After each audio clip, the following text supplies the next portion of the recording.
नमस्कार जय जगन्नाथ। मकर संक्रांति सारा भारत में उत्साह उद्दीपनार सह पालन करा जाए। एही दिन सूर्य धनु राशि मकर राशि को गमन करती। एही दिन ठारू सूर्यंकर उत्तरायण गति आरंभ हुए। कोटी ओडियांक मौड़मणि महाप्रभु जगन्नाथंक 12 मासरे 13 पर्व सेथिमध्यरु मकर संक्रांतिर स्वतंत्रता रही। मकर संक्रांति दिन महाप्रभुंक मंगल आलती और अवकाश नीति बढ़िला परे श्रीजीव मानकर पतला सूतार जाली कना बा पटाहरण लगी कराजिबा परे त्रिमुंडी रे मकर चूल लगी होइताय। एहा परे कर्पूर लगी होई चतुर्धा मूर्ति रे बेश बढ़िताय।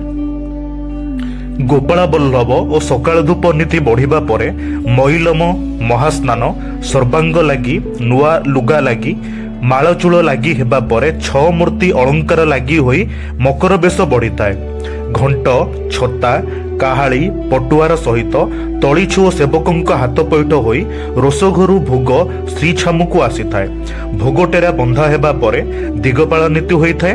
भोग बढ़िबा परे पानी पड़ी धुआ होई पुणी टेरा बंधा होई थाए। एहा भितरे मकर चाउल प्रस्तुति निमंते रोषघरु गोदामरु नड़िया घीओ मिठा मसला और क्षीरसर छेना अणा जाई सुदुसुआर सेवक कुडुआ सजाड़ी मकर चाउल प्रस्तुत करी रखि थांती। पंथी बड़ू सेवक माने मुहरे बाघ मुहा बांधी घंट छता काहाली पटुआर रे तलीछुंक सह मकर चाउल को मुख्य मंदिरर 3 थर परिक्रमा करी श्री छामुरे पंथी बाड़ी थांती। एहा परे महाभोई क्षीर गुड़िया साकर सबुको नहीं गोटे थर बड़ देउल परिक्रमा करी जय विजय द्वार ठारे महासुआर सेवकों जिमा दियंती। मुदिरथ गजपति प्रतिनिधि भाव में प्रसाद लगी करिबा परे 3 बाड़े पूजा पंडा पंचोपचार मनही करती। भोग सरिबा परे श्रीजीव बंदापना करा जाए। एही संपर्क रे स्कंद पुराणर विष्णु खंडरे उल्लेख अछि जे महर्षि कश्यप पूर्वकल्प रे महाप्रभु जगन्नाथंक प्रीति निमंते श्रीमंदिर रे एही महोत्सव पालन करथिले। एही नीति संपादन समय रे घंट छता काहाली रो महार्घ पटुआर रे हजार हजार भक्त मंदिर परिक्रमा करंती। मकर भोग पाइबा पई दर्शक मानकर प्रबल आग्रह देखा जाए।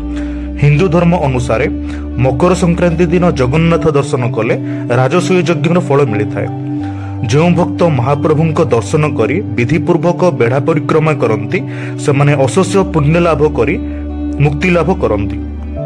एही दिन मकर बेश पाई जगन्नाथ बल्लभ मठ तरफरु सुसज्जित मालचूल प्रस्तुत करा जायथिबा बेले बड़ ओडिया मठ तरफरु विभिन्न प्रकार सुबासित फूल और तुलसी आदि को नहीं सुसज्जित मालचूल प्रस्तुत करा जाय श्रीमंदिर को दिया जाए। श्रीजीव माने मकर बेश रे भक्त मानकु दर्शन दियंती।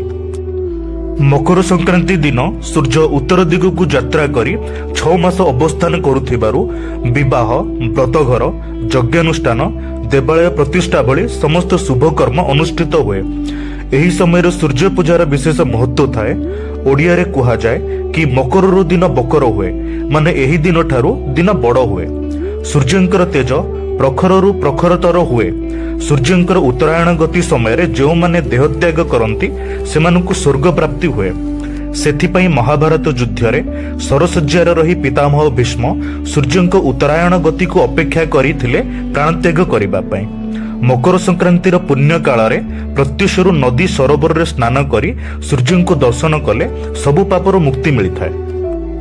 एथिपई आबहमान कालरू नदी समुद्र सरोवर तीर प्रभृति पवित्र स्थान मानकरे मकर मेलार परंपरा चली आसीछि।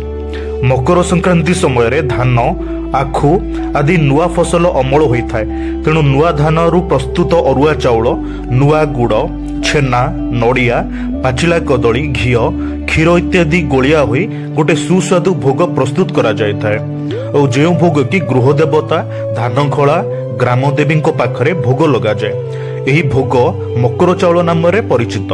एही भोग खियाखी हेई लोके मकर बसंती। आजिर कथा को ये विराम देउछि एही प्रतिश्रुति सहित कि मु पुणी फेरिबी महाप्रभु जगन्नाथ आउ किछि कथा वस्तु को नेकी।